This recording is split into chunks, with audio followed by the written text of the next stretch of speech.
So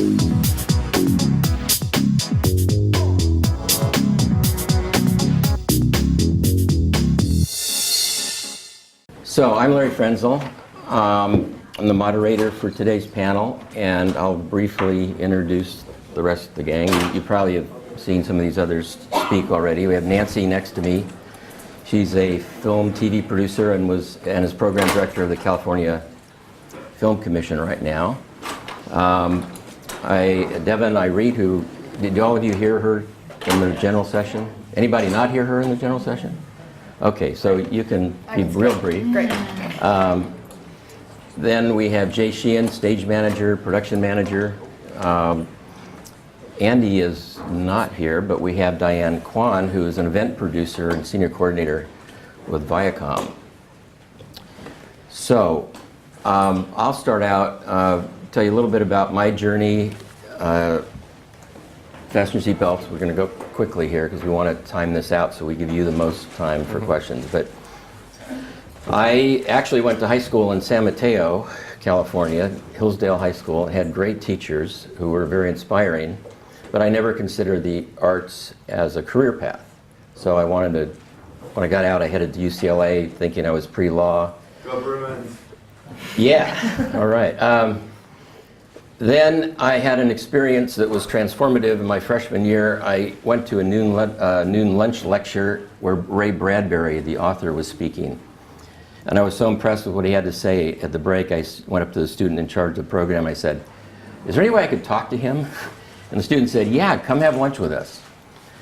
We're having a small group of students, and you're welcome to join us." So I did that, and that changed my whole way of thinking about my career, what I wanted to do. I wanted to follow my dreams rather than follow what I thought I should be doing career-wise at the time. And so I changed my major to English. I always wanted to be a writer. I've been writing since I was in elementary school. I loved writing. I also loved film, and I would take 8mm movies. Anybody know what that is? Okay. But again, it was a hobby. And one thing led to another, and through a part-time job working for a major film company during college, I met a woman who I worked with, whose husband was Francis Coppola's mentor at the UCLA Film School. And I used to bring in photographs that I would take and frame for the lawyers to buy in the legal department and so forth and so on. And she said, "You ever think of going to film school?" I said, "Well, I love film, but no, I never thought about that as a career path." And she said, "Well, why don't you talk to my husband? He's in the film school." And I was at UCLA, of course, at that point. And one thing led to another, and I actually got into the film school. There was a big rush on it. It was back in the late 60s, early 70s when the Vietnam War was going on. And all of a sudden, the 2S deferments were going away, and people were making a rush on the film school to stay in college and this and that. So I got into that film school and spent my next 2 years immersed in film production as my major. Got out, worked, wanted to be a screenwriter, ended up doing a number of things to survive, but actually made a little bit of a career out of being a screenwriter. I did a lot of rewrites and other things, a studio project and so forth. But got frustrated with the business, decided that I needed to make a change to get peer relationship access to decision makers in the film industry, and went to law school. And then I kind of stepped away from the industry for a while, and then in the mid-'80s came back and focused on entertainment, and then in 2003 formed a film company with a client, and that had some very good fortune. We focused on distribution and with an eye towards later producing our own content, and had some very successful projects, and then that morphed into the current film company I have now. And so my current career is a producer and project developer of features, and doing occasional documentary work as well, but primarily producing and part-time lawyer only for film clients, film projects, so that I kind of keep my hand in that, because the two things, producing and legal, are a great mix for film career. So, especially in the feature world where you're dealing with very legal intensive things. Go. Nancy. Okay, maybe I better use Okay, well, I'm from Chicago, and, like that? That's good. Oh, okay, just leave it there. Okay. I'm from Chicago, I know nothing about sound, so. I got into the film industry kind of almost like on a whim. I had been working as a therapist on a psych unit, and I'd always been kind of interested in writing. I went down to my Columbia College Chicago to take a writing class. I ran into the chairman of the film department. 5 hours later, he convinced me to become a full-time film student. So I went to film school, quit my job, went to film school, fell in love with the whole process, but really had no contacts in the film business at all. So what really changed for me was I got an internship at the Illinois Film Office. And that exposed me to, production designers, location managers, producers who were coming into Chicago to scout locations. And that was really my first exposure to professionals in the industry. And it gave me a sense of what their life was like, what they were doing. I heard a lot of divorce stories from production designers who were never in California because they were always on location. But I wasn't really thinking about the lifestyle of what it means to be in the film business. I just wanted to tell stories. So I worked in the film business in Chicago doing all kinds of different jobs. I was a location manager, I was an assistant director, I was a production coordinator. My first big production coordinator break was on a little film called Risky Business, if anybody knows that movie. No. And eventually I got a call from someone I had worked with on a show who said, we're doing a movie in Oregon, we're firing the coordinator, can you come tomorrow? So I did, and I worked on that show, and then the producer asked me to drive her SUV down the coast to get it back to California. So I thought, okay, I'll go scope out LA. And I had been to a fundraiser a couple months before, and Sherry Lansing, who used to run Paramount Pictures, was there. And I had asked her, I want to be in the film business, what's your advice? And she said, go west. So when I got down to LA, I started to think, maybe I should move here. This is really where, the film business is in California. And then I got this job. Someone else who I had worked with said, hey, I got a job starting on Monday. So this was Thursday. So I flew back to Chicago, packed everything up, put stuff on consignment, flew back to LA and started the job on Monday. So it was like one of those things where if maybe I had thought about it, I don't know whether I ever would have come here. I would have been like, oh my God, I'm changing my whole life. But it was very quick, and that's how I started working in the business in California. But once that job was done, then I had to reach out to people I didn't necessarily know, and that's where I think getting exposed to the industry, having pathways to meet people in the industry is so important, because if you're not in that world, it's very hard to get into it. I'm Devin. I'll keep it brief because you already heard my spiel. I'll go into the part that I think is most relevant. So after I graduated from college, I had a bunch of internships, but nobody would pay me for my work yet. Until finally I responded to a Craigslist ad for an internship at a commercial production company. And I went in and I met with their office manager. She looked at my resume and she was like, finally, she was like, you're overqualified, would you like my job? And I said, why, yes I would, thank you so much. So I worked there and I made my own way. It was very small and they'd never had a production coordinator before, and I said, I do all of this anyway, please pay me more, I want that job. Made that happen. Then I got way too cold living in New York, so I came back west here, and lo and behold, you can also get jobs in Los Angeles.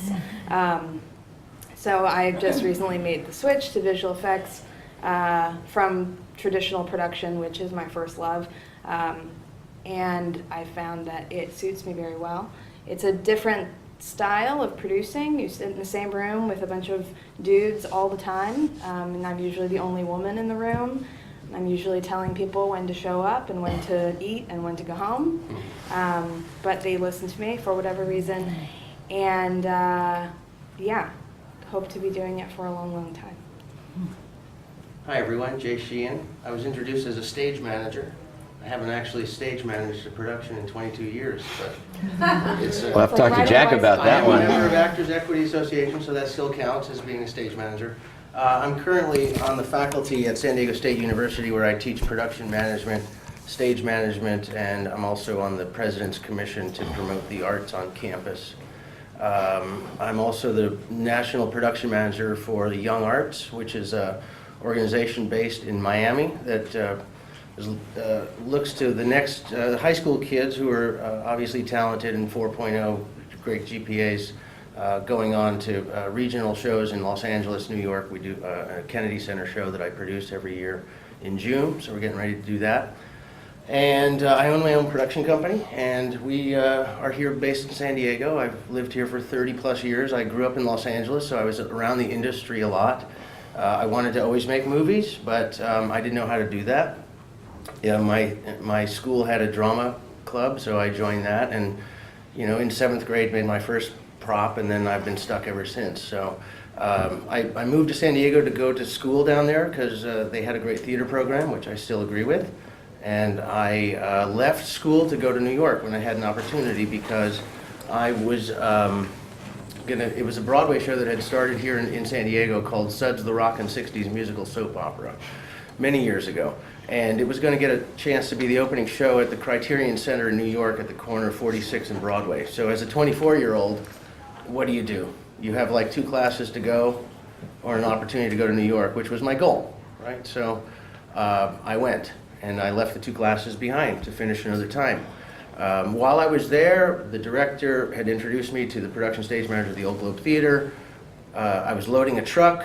They were loading in a show from the Old Globe that was a co-produced show at the Promenade Theater. I happened to run into the guy and said, I know your partner. And he said, when you get back to San Diego, come and interview with me. So I went and got my equity card there. So I started there in San Diego. I suddenly had a career change 5 years later. I was an equity stage manager who was out of a contract because we were seasonal.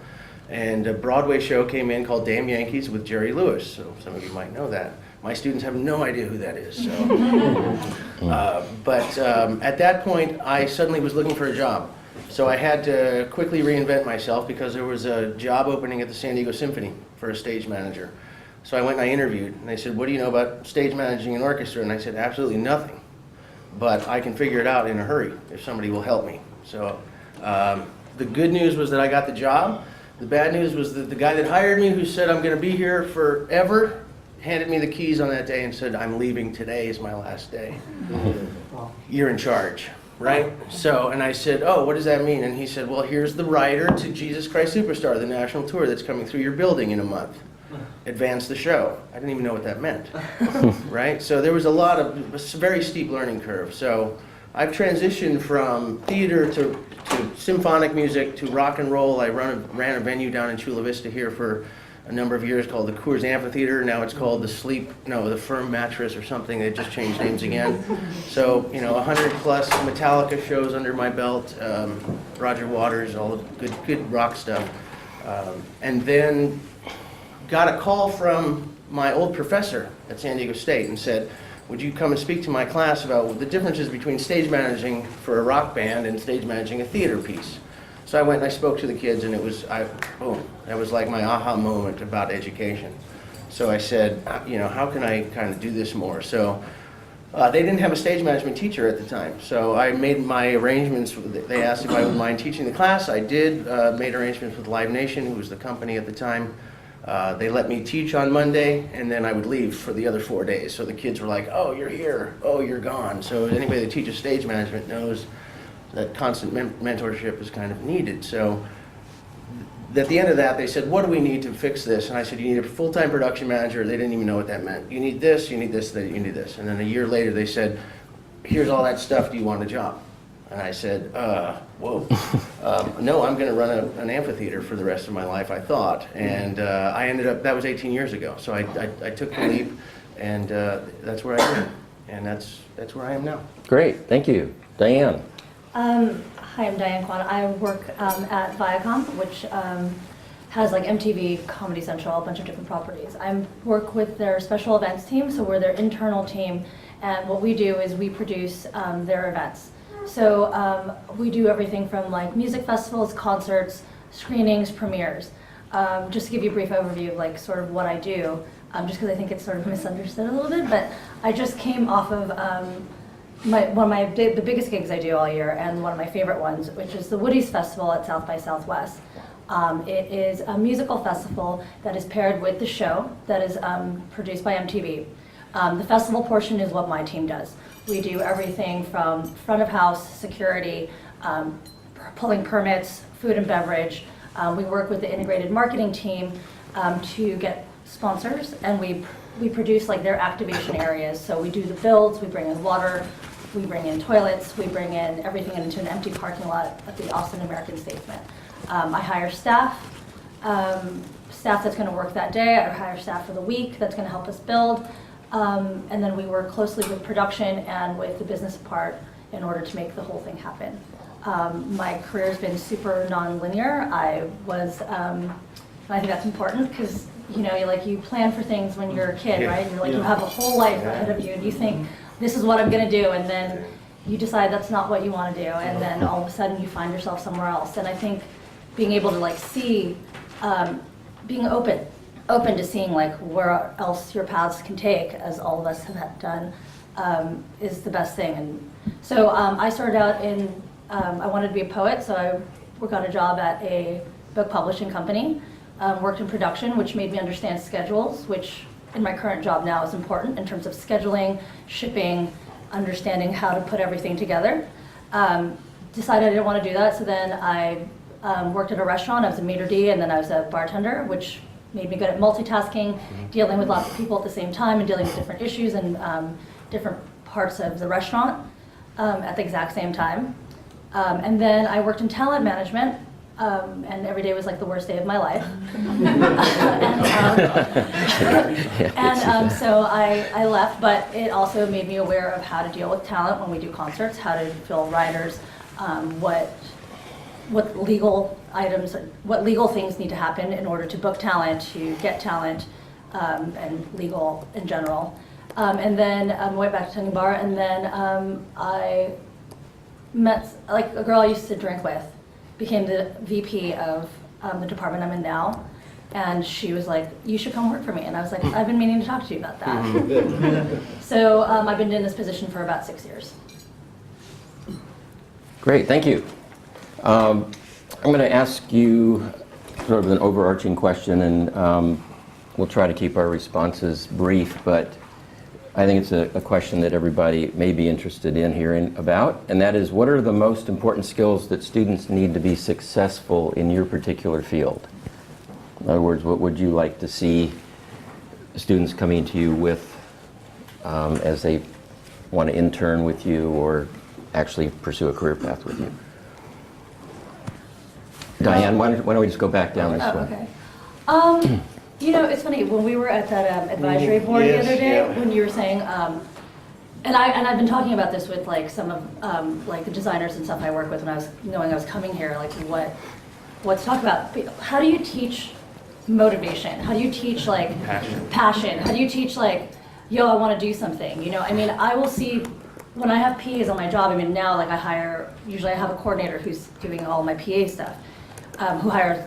And it's like, I'll see somebody and be like, you're doing a shit job. Like you're standing somewhere clicking people in or something.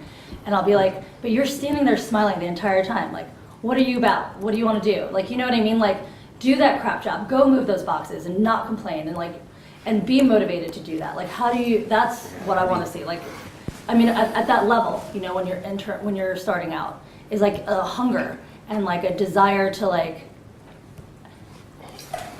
work. Yeah, it's a competitive market out there too, It's a desire to be better than the next, what are they going to do? How are they going to make their resume stand out? Those kind of things. But it is a question that we ask us, how do we teach that passion? Because I think some kids if I teach a dozen, I think 2 of them are naturally wired that way. Yeah. They're self-motivators. They come to me and say, what can I do next? How Yeah. can I be helpful? Where am I going to go? You know, and that reminds me of me, I got to tell you, because that's how I did it, right? So that's what I like to see in a kid, and a youngster, is that passion to want to get up every day and make it be about your art and not make it be about work.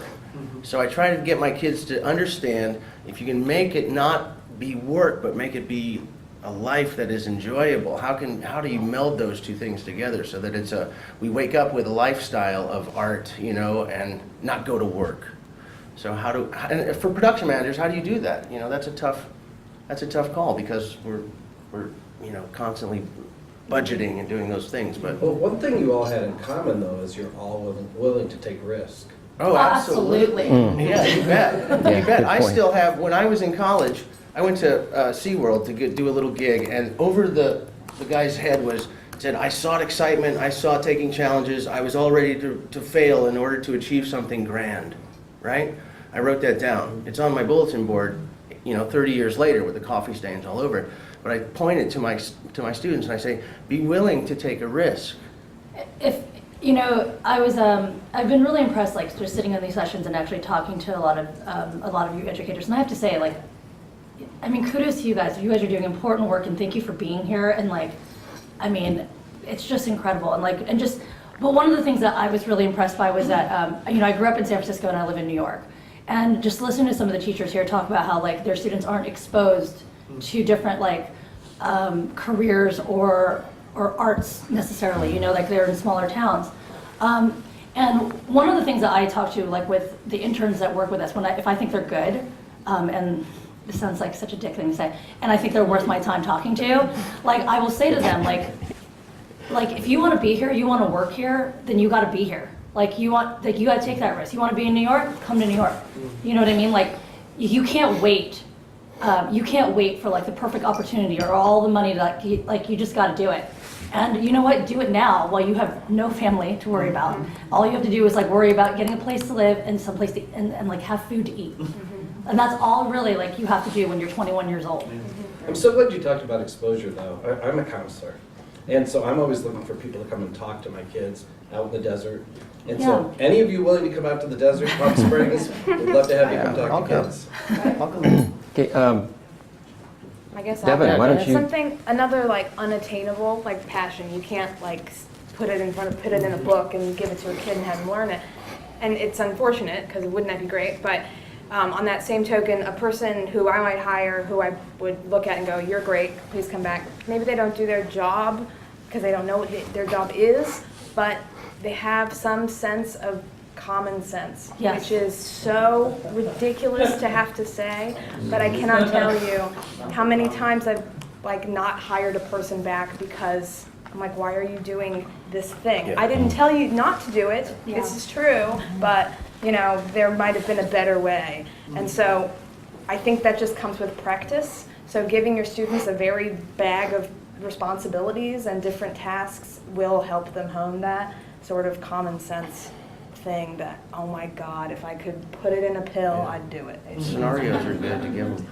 I mean, I think, Yes. and I don't know this because I'm not around children that much, but I think that, like, if you put them in positions where they have to survive and make decisions, that fosters common sense. Yeah.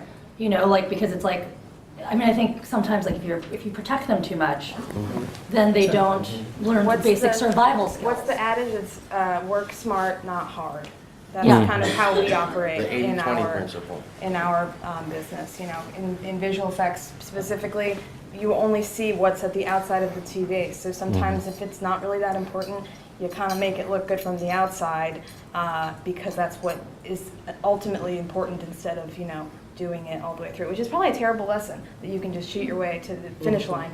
But the point is the common sense thing and kind of managing your time, managing your assets, managing your budget, whatever it may be. And being nice to people. I can't tell you how important it is to have your students just be polite and say thank you, I appreciate it, send a little note after they've met somebody. Yes. It makes a huge difference from somebody who it makes a huge difference. So How do we teach that? You know, how do we teach that? So, because we want to work with nice people. We're not we have enough problems. We don't want a problem on our crew. You know what I mean? Like, we're looking for the common denominator of niceness and effective. Yeah, no, but how do we collaborate? How do you work well with others, playing along in the sandbox together? You know, how do you do all that? You model it, for one thing. Yeah, you have to live it as the leader. You have to not be afraid to get in there and run the fly rail, you know, and do those kind of things, and show them from example. You know, not just speak it, but actually do it. Yeah, no job is too small. Yeah. No, Nancy, could you share with us your thoughts on You know, that? well, I've been just listening to everyone talking. I was thinking about, you know, all the films that I've produced and managed. And one of the things that was important for me, first of all, when you're working on a crew, everybody needs to be able to obviously communicate. And I think the ability to risk failure and live through it is important at a very young age. I think the kids need to learn that they need to take a risk, and if they fall on their face, it's okay because, you know, there's not millions of dollars on the line. And it's better for them to be failing on smaller projects and learn from it than to get on, you know, their first professional job and do something that actually might have a consequence that could affect their next job. You know, I mean, we've all failed, we've all done things that are wrong. And I think that when you get on a film set, sometimes the pressure is pretty great. You have to learn how to deal with that pressure, because no matter who you are, you could be the craft service person, and if you don't show up with coffee in the morning, it's a crisis. Okay, it's a crisis. I mean, I did a little film and the craft service person didn't show up, and I was At all? at all. Oh my God. And it was a crisis, right? So I had to run and go get coffee for the crew, you know, so it didn't matter that that really wasn't my job. I was supposed to be the producer, but it didn't matter. You know, I did another show where the person who was supposed to be playing this particular part didn't show up. So I volunteered to be the corpse in that scene. You know, whatever it takes. So people just need to be adaptable. They need to not be afraid to fail, and they need to be empathetic. Yeah. Like if there's a problem going on, you know, you can think, this is a problem, how am I going to solve it? And you have to see what does the other person want? How can I help solve their problem as well? Because it's all collaborative effort. So I think you really have to learn to see the big picture. It's not just about your job. A film is you know, the director certainly has a vision, but so does the designer, so does the DP, so does the prop man, so does the key grip. They all have a particular notion. So you know, you all have to kind of get it together so everybody's making the same product. So that's what came up for me when I was thinking about this question. That's good. That's good. When I think back, when I got out of film school, I was, 22, and I really had no idea what I was getting into, because in film school you learn the technical aspects of the craft of filmmaking, and everyone wants to be a director, writer, and all that. And but you don't learn the real world skills. And when I see people, when I'm interviewing people for even, you know, key department positions on a film, anything like that, you know, I look for those people that have gone through tough times, survived, and have a good attitude about what they're doing. They're still passionate about it. People who, again, you've all said just about everything. Is hardly. I was writing notes about thinking through things I would put, and you guys were going right down the list. So I think that's really good. To summarize that, because I agree with all of these, but I'll just run it down for you guys to sort of hear in a line. Someone who exhibits initiative, someone who's motivated, self-motivated, passionate about what they want to do, hungry. I mean, we all started out pretty hungry at times. And I mean, when I was writing, I actually had a job at a script typing service from 3 in the afternoon till midnight, typing other people's scripts on mimeograph stencils. And you talk about a frustrating place to be. But you know, you do what you have to do. And then you start getting the work, and it's.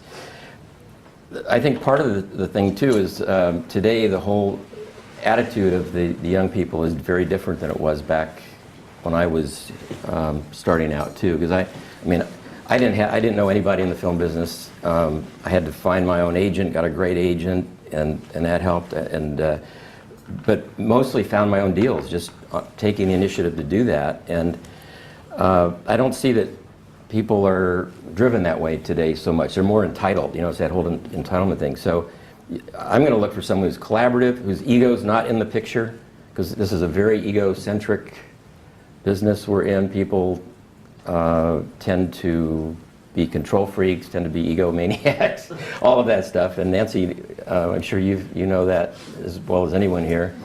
If you've worked with any talent particularly, you see that. But it's about being nice. It's about finding somebody who's respectful and is respectful of their people that they're in charge of. If you have a department head, you want them to be treating their people well. A producer once told me that before I did my first feature that, the grips don't talk to the producers and da-da-da-da-da. There's this whole caste system, and it comes to throw back to the studio system and all that. And I said, that's crazy, because I talk to everybody. And I make it a point when I start a film to go to the transpo guys and talk to those people. And that's something you don't learn about in school.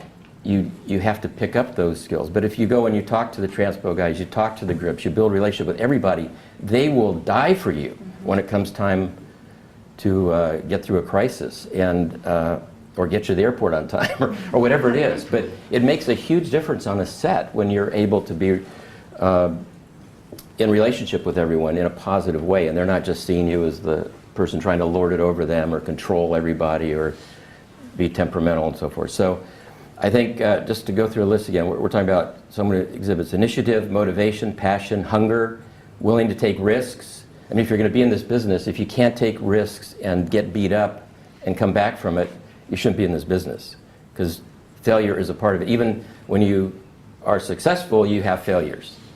And it's a very unpredictable business. So you have to somehow communicate to your students that this is not a cake run here. This is something that is up and down and up and down, and your income is up and down and up and down.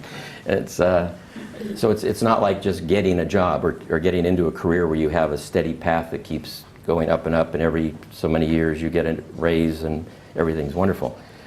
Be nice to people, collaborate. You can tell pretty quickly if people are collaborative or not, even at lower levels. Ability to risk failure, handle pressure. You don't want people breaking down, melting down under pressure. That you have to get the job done. And you can probably tell from your students, personality-wise, I mean, some people are just not suited for the business. I think you need to tell them that too. If they're trying, but it's just they're not cut out for it. The worst thing you can do is keep pushing them in a direction that they shouldn't be going. So you said you're a counselor. I mean, you have to be able to recognize somebody's skill sets and abilities and steer in the right direction. Maybe they're not going to be a director, but maybe they'd make a great production manager or whatever. But you have to be sensitive to that. But look for the people who have some skill that's really going to apply. And empathetic is great, and respect everyone on the team. I think one thing I left off is try to teach them to believe if you can. Be a cheerleader for them. Let them know that all things are possible. I come from a world that I just believe, and things have happened. It's been a great career. But confidence, I look for that in young people too. Difference between confidence and ego, right? So we have to decipher what that is. But to be confident and to go out in the world and believe that they can be successguessful. They could be sitting here. Well, a teacher can instill that in a student. That's what I mean. That confidence, that ability, because it's not teachable, but you guys have a responsibility, I think. But you can help build that. You can absolutely. I mean, you can more than you know. More than you know. Especially if somebody fails at a project. You remember your good teachers. You all remember your good teachers. So be that. Be that teacher. It was one part of the story I didn't tell you is that after I met Ray Bradbury, then got into film school, and then got into a film career. And a producer I was working with was friends with him, and I got to have lunch with him and this producer and tell him that he had changed my life and I was now writing. And that was very exciting. But if you can get people to come in that are sort of heroes to your students too, you know, people in the industry, whether it's a writer, a director, producer, anyone, a production manager, somebody that can excite a student and challenge them, that really helps. Because for me, it was very encouraging to be able to go down the pathway and have been inspired by someone, then got a chance to go back and talk to them. So if your students listen to a speaker, for example, and then that speaker may end up being their boss at some point, you know, it could be a very confidence-building experience for them. Do we have any other thoughts on that? I think you had a question. Yeah, I was just commenting on what you just said. I think the one thing that kids don't have is this motivation, passion, and desire to work, like you guys said, is because a lot of them don't have this feeling of, I can be great. Right. And it's just like they just want to be I don't know if we can instill it in them, but some people just are born with it, and some people can be taught to have it, and some people just don't see it because of their life situation or Right. whatever. Like, Wherever my their life background is might be. going to end up being like that because that's where most people are. So they do their own little statistics in their head, right? Because of where they come from. So I think we as teachers should build that, try to build that into our lessons where, you know, we can teach them that, yes, I can be great and I can do great things in life if I choose to. So. And Well, show them we are the examples. cheerleaders. I mean, they There's a- don't hear it at home. And, Right. and every kid who comes to my office, every one of them, I say, dream. Right. Because if you don't dream big, Absolutely. your dreams can't come true. Absolutely. So dream, let You yourself have to. think about all the options, all the things you could do if you wanted to. I will say one of the best motivators for me with the folks who are PAing for the day, or you know, like, is that I really want the best motivator. It seems to me is that when they feel like they're a part of something, and I'm like, you know, I understand that you're doing a job where your job is to like literally stand there and tell people to watch their steps so that no one sues us if they fall, and that it's like a weird job to do, but I need you guys to do it, and thank you for doing that. And they feel part of it at the end of the day. Or like my folks who are like, they're building with me all week. I'm like, just so you know, like I want you to look around and see what you helped build. Like this is a festival of 4,000 people that attended, and you are a part of that. I couldn't have done this without you. And I think maybe like in high school, if I can remember back, like being a part of something, you know, so that you have pride and like and a motivation to be proud of something that you're doing.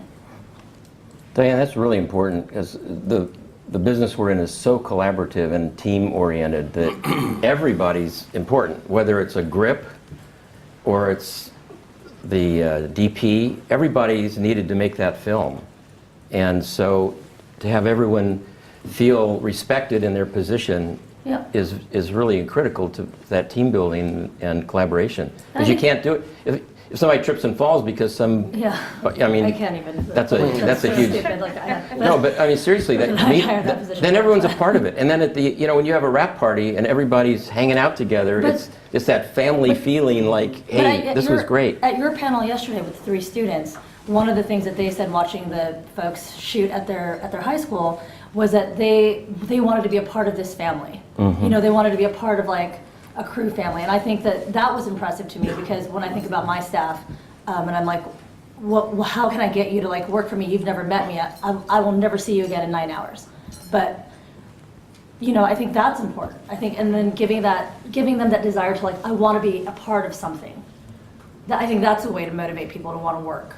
I mean, I don't know. I can't motivate everyone to work. I'll tell you that. Right. Well, No, some it just doesn't work out. You know? Yeah, no, I mean, But give them opportunities to be successful. You Yeah. know, Yeah. I feel a responsibility to my students to put them in positions where they're going to be successful, Yes. not to fail. I'm not going to take a brand new stage manager who's Yeah. just out of community college and put them on the musical that B.D. Wong is producing about Mr. Holland's Opus.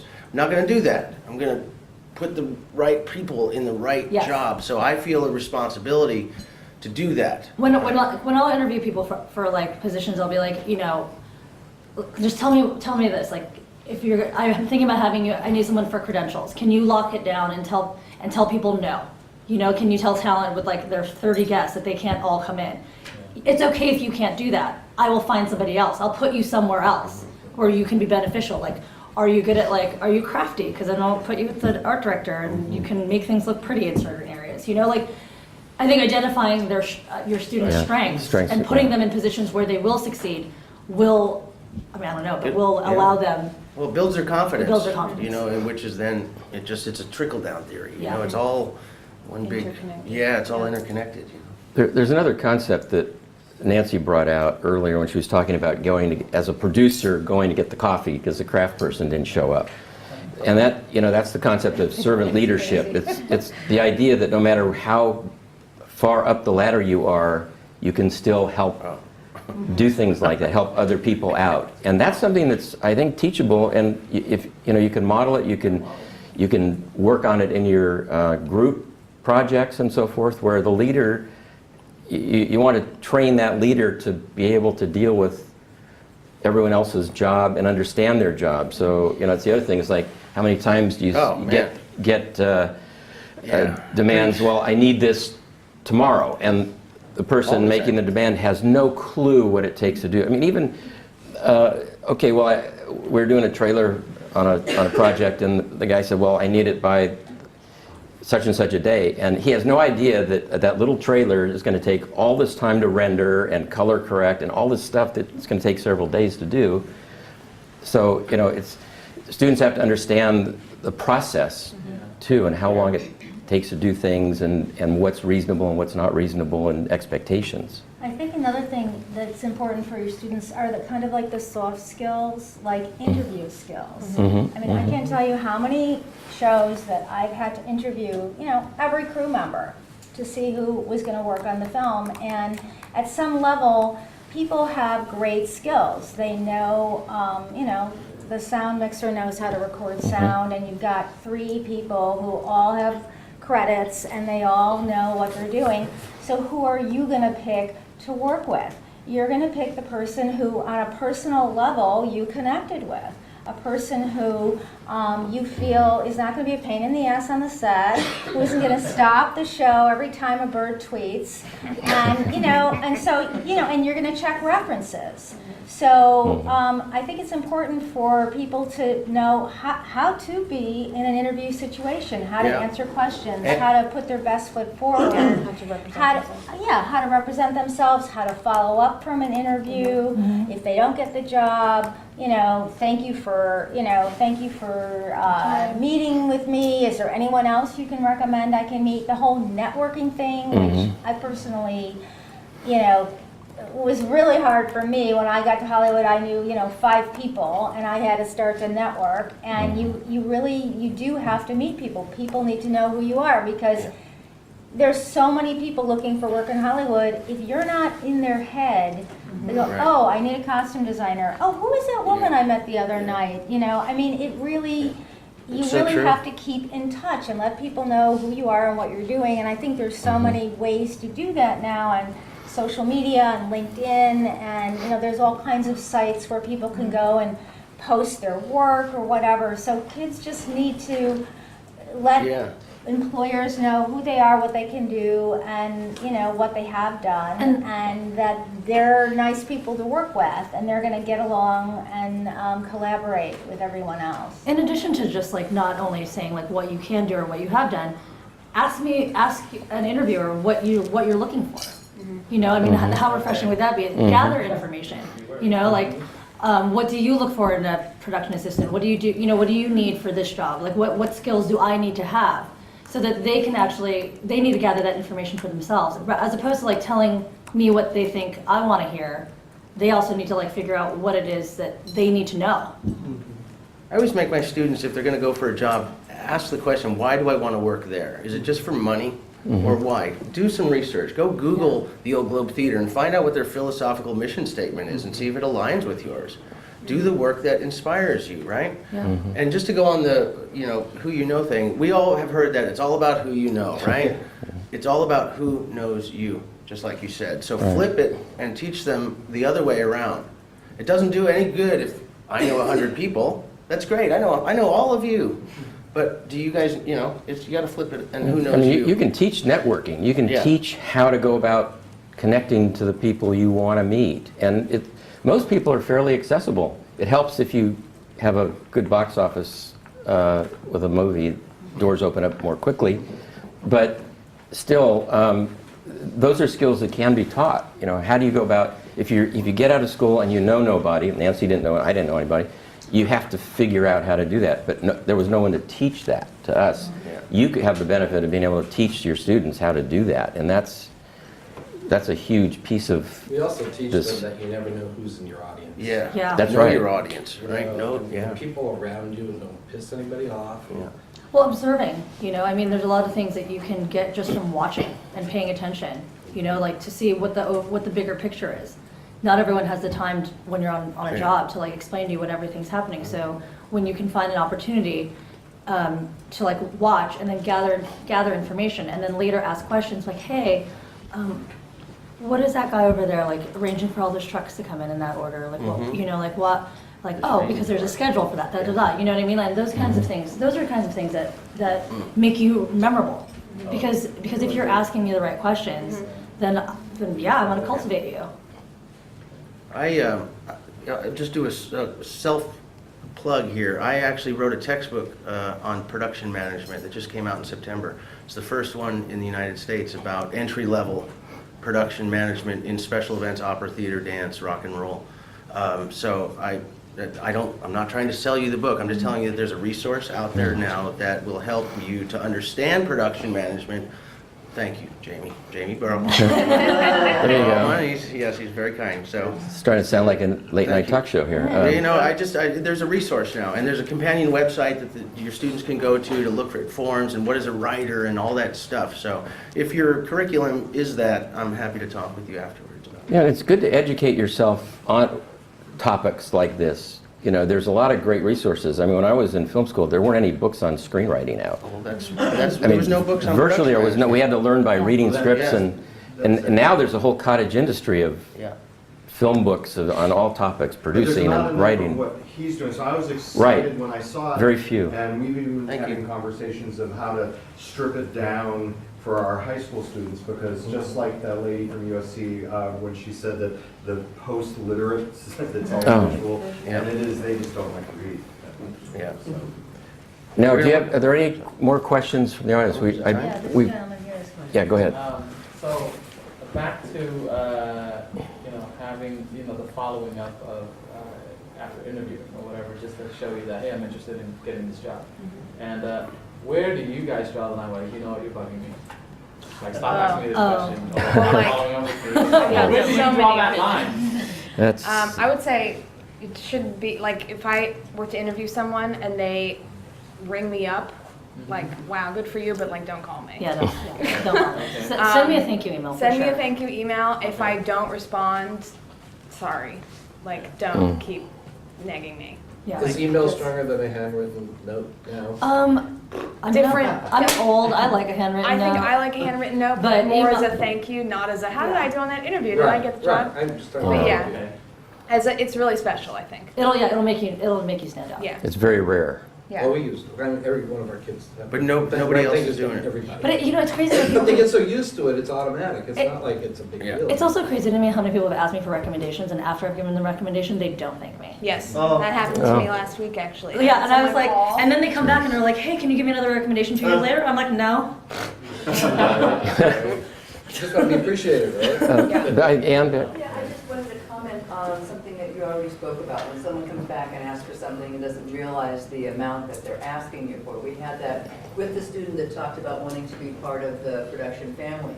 We did a project for a community center, and he was just outraged that she wanted more and more and more. And what was helpful was to talk to him about, that's her deadline that has nothing to do with you. And so to respond, he was like, I'll never talk to her again. And these are kids, because they have that low boiling point. But to be able to point out that her deadline is hers, and your upset is yours, and they really don't have to be in conflict. What can we do? And when he figured out he was going to pay another kid part of what he was being paid to get the work done. Well, and It's you like, know, that was the smart part. that's something that actually I was talking to with with my the designer and art director when I was talking about coming here, And I was saying to them, like, what do you think that you had learned in like grad school or whatever? And they're like, you know what, like for instance, in that particular case, like if I had been in his company, I would have been like, well, wait a minute. So they're asking you to do this, right? Like you've already established your rate. And they're now asking you for more work on top of that. You can say to them, and you should push back, like, okay, I can do this by this time. However, it's going to require this much more money.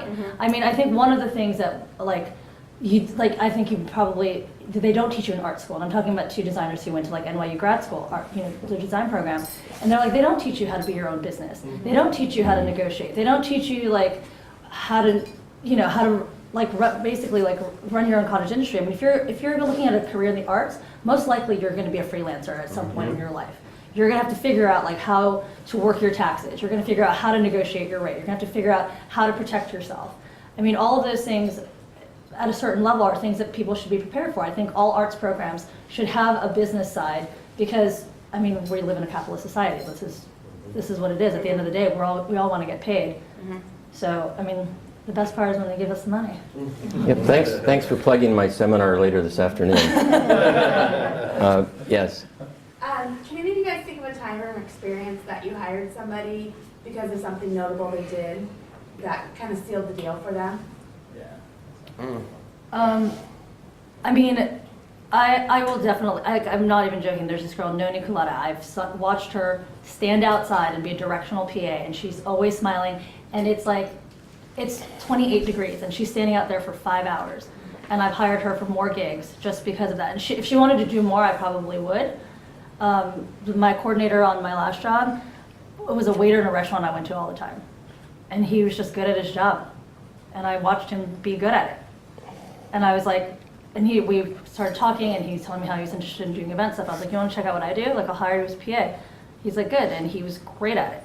And then I hired him to be my coordinator in the office, and he killed it. I'm so happy, and he will definitely be working with my department for longer. It's just being good. Yeah.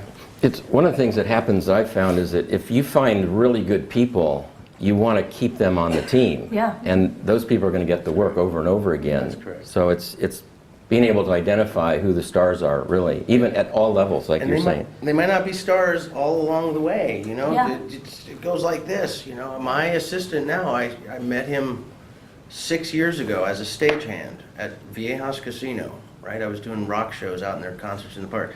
But he didn't know who I was. He was a local stagehand, and I just watched him. I watched him work. He worked harder than the other ones. Yeah. He pushed that thing up the ramp. He jumped on the truck. And for 3 years, I watched him before we even said hello to each other, right? And now he's my assistant in my production company. He's out there running the general session right now. So that's what, you know, we're watching. We're always watching. Production managers are watchers of people. We're really good at body language. We're really good at tone, right? So in communication process, 7% is your words, 38% is your tone, 55% is your body language. So teach them that the communication process is not just about what's happening here, right? It's about how you sit. That's a really important The way point. that you Communication is in a bad place today.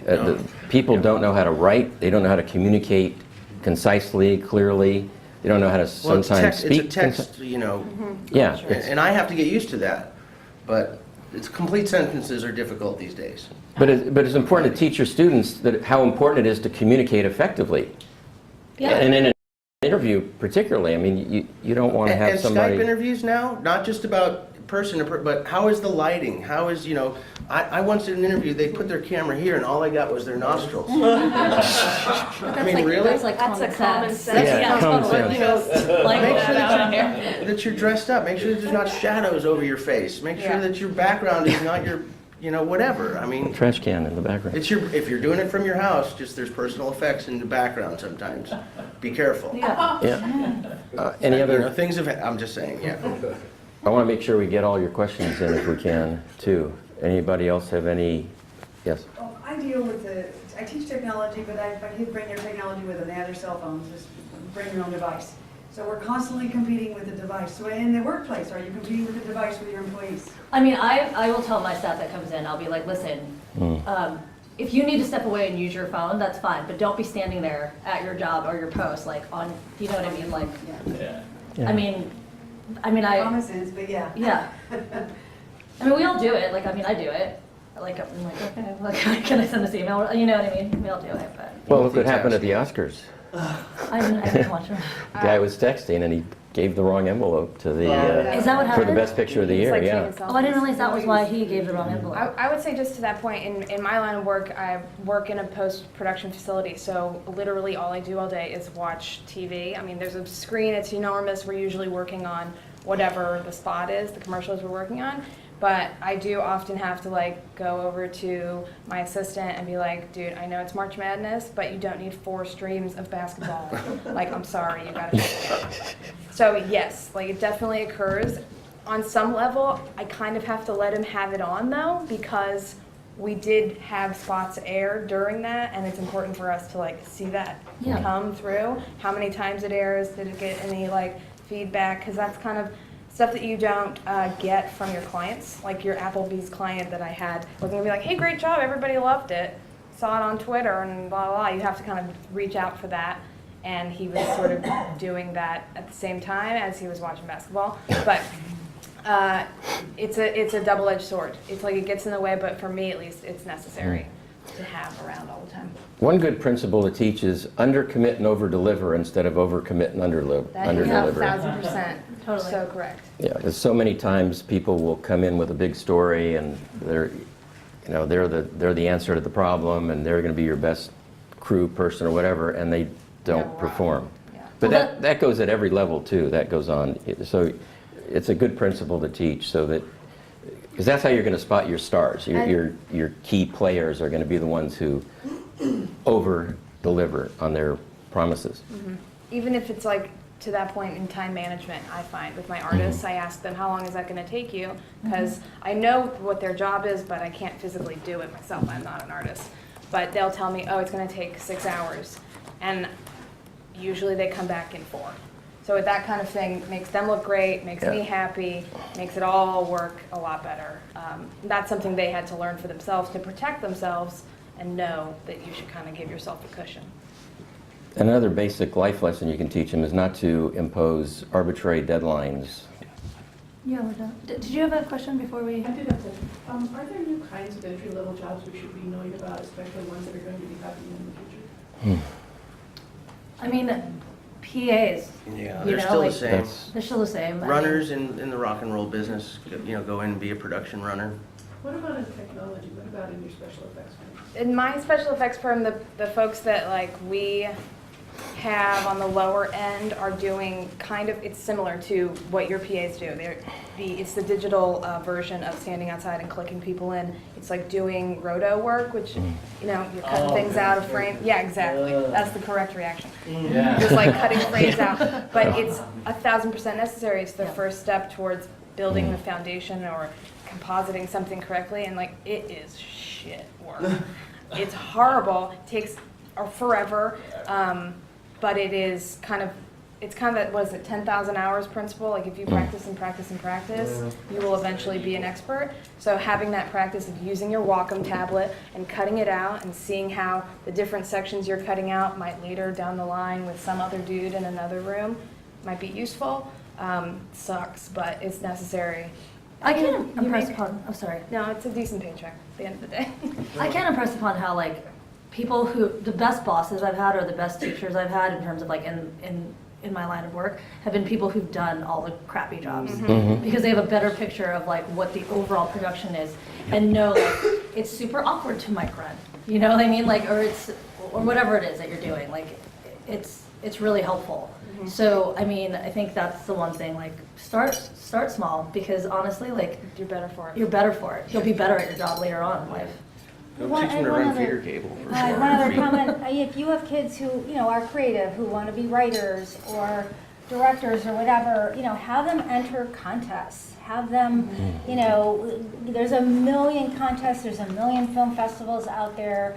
And like, if you've got someone, for instance, who wants to be a writer and they submit something, they get some recognition, that looks good on a resume when they say, okay, maybe I can be a writer's assistant in a writer's room for a television series. The kids who have those jobs are writers. They're not PAs. They're people who want to write. And many people have gotten very successful careers by starting in a writer's room as a writer's assistant, because then they see the process, they see what goes on in those writing rooms, and then eventually maybe they will write a spec script that will get them a job as a staff writer. So, but how do you even get in the door? Well, if you've won, a Nichols screenwriting contest or even placed, hey, and plus it's a calling card. So anything creative that these kids can do is certainly a calling card. And it becomes part of your resume. Exactly, portfolio. Yeah. We have to wrap it up here, but go ahead. How important do you think soft skills are than creative and technical skills? Like, what should you almost emphasize? It sounds like you guys have a lot of the soft skills are almost more important for getting a job. Personally, I would say soft skills, because everything else you can learn. Yeah. Like, you can learn that on the job, you can learn that after How do you school. guys give feedback? So, say an intern had some bad soft skills. How do you guys try to improve that or break it down? This is exactly what you did in that interaction. Yeah. Make sense? I'm lucky because I have 2 or 3 years with them. So it starts when they first enter my program, and then we just hone it. We go through, I do the mock interviews with them, and then I give them a real life experience. I let them come sit in a ballroom with me for 16 hours with no sun. And, if they really want to do this, that's what they, I want to do this. Great, go sit in a dark ballroom and have one meal for 16 hours. And then so you got to do that. We have to go? Yeah, Time? it's 11:02, so we want to stay timely.